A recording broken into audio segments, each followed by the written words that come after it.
Assalamualaikum warahmatullahi wabarakatuh. Bapak Ibu, sekarang kita berada di Kabupaten Tanah Datar, Dua Nantuo. Ini negeri yang Allah berkahi dengan gunung, Allah berkahi dengan bukit-bukit, sawah dan ladang.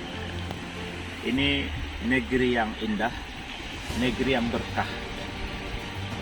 Insya Allah, jika pemimpinnya beriman, masyarakatnya juga beriman, taat melaksanakan agama, maka kita yakin Tanah Datar ke depan akan menjadi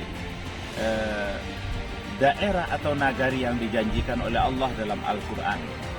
Walau anna ahlal qura amanu wattaqu la fatahna alaihim barakatim minas samai wal ardh.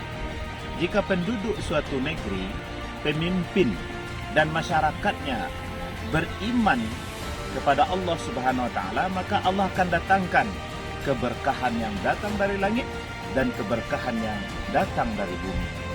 Yakin kita dengan iman, dengan agama yang benar kita melaksanakan dalam kehidupan sehari-hari, negeri kita akan subur.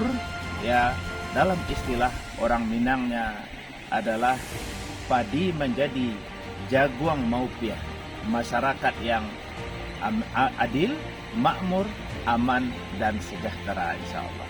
Assalamualaikum warahmatullahi wabarakatuh. Waalaikumsalam.